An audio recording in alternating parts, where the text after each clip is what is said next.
Hello everybody, my name is Tommy and welcome to Aero Workshop. Today I am going to continue the workshop tour series, but first I would like to thank everyone who watches and has supported this channel as it has now reached 1700 subscribers. So again, thanks very much. Now today I am going to be covering my little Scheppach bandsaw and my Hitachi Mitre saw. I am going to do the two in the one video because they're next up in line, and I just wanted to do a quick talk about each one, and especially the bandsaw as to why I have never upgraded from a small bandsaw in all the years that I have had the workshop. Okay, this is a Shipback HBS 32 bandsaw. Now this machine is by no means a heavy duty machine. It will be a light duty kind of a hobbyist style machine. A quick overview of the machine is it is sitting on a mild steel base. The main body of the machine is cast aluminium. The drive wheels are cast aluminium. The table and fences are aluminium, and the front cover is actually plastic. It has a 1 horsepower motor and it has a throat depth of 12 inches, and you can actually have a maximum depth of cut of a little over 6 inches. But like I said, this is not a high-end heavy duty machine. But going back to what I wanted to cover in this video is that although this is not a heavy industrial type of machine, this machine has done a lot of work for me since I've owned it. Now, I bought this machine when I built this workshop. Now, this was the first new machine that I bought to go into this workshop. I had only finished my apprenticeship and I was just starting a workshop to do odds and ends in the evenings and on weekends. And this was what I could afford at the time, and I said as I needed to, I would upgrade the machines through the years. Now, I have done that with other machines through the years, but this machine, I have never found the need to replace this machine. This machine has done what I have wanted to use the machine for, and I have never come across something that I wanted to do that I wasn't going to be able to do with this machine. I don't use this machine for resawing timber or for splitting planks and that type of work. I have other saws for that type of work. So really what I've been using this for is just cutting curves and shapes. And now I would have cut stuff up to 6 inches thick, but I've never had anything that this machine wasn't capable of doing for me. Hence, I have never contemplated changing this. There is thoughts out there that you want to buy a bandsaw, you have to go buy the biggest and best bandsaw you can buy. This is kind of just to show that that is not necessarily the case. If you have need where you're wanting to resaw 12-inch timber and stuff like that, yes, this machine won't do that.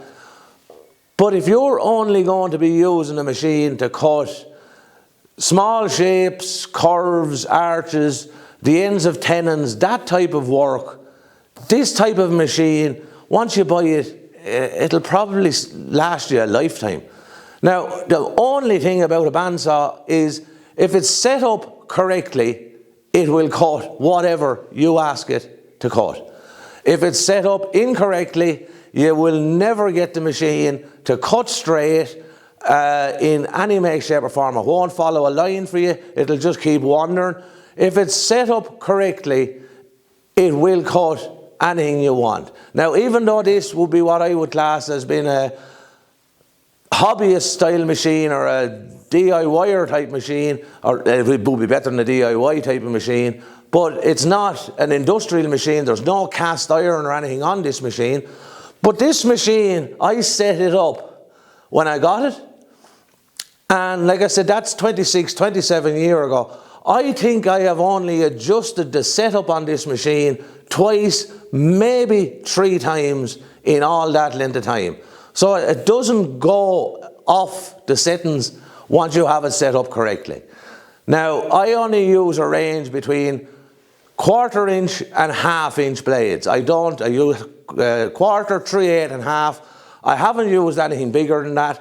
It will take up to a 5/8 blade, but like I said, for what I'm doing, it's normally a 3/8 inch blade, middle of the road, kind of does 90% of what I'm wanting to do.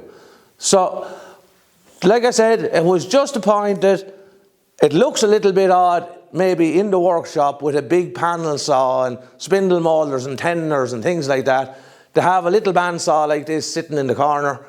But the point I'm making is sometimes you have to pick your battles, and if you don't need a big massive bandsaw, why actually go to the bother of having a big bandsaw when a smaller bandsaw will complete the work that you need it to do? Okay, and now we move on to my Hitachi C8FS sliding compound mitre saw. Now, this is another thing that I bought when I built the workshop. So this is, again, 26, 27 years old.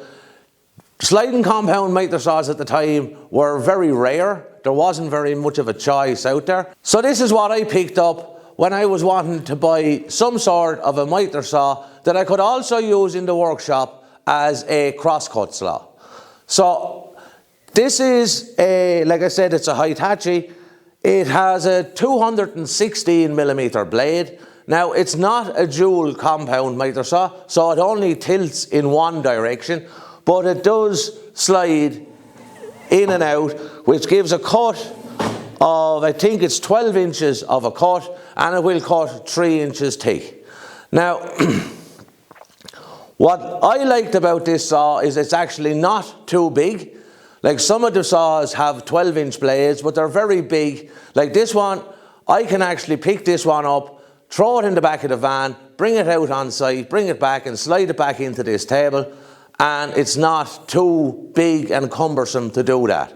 Now, I have it set up on a little bench, which would be called my, I suppose you could call it my mitre saw station, but it's just a place to have it up at a nice height. It is in, it sits in, and it sits up against 2 fences.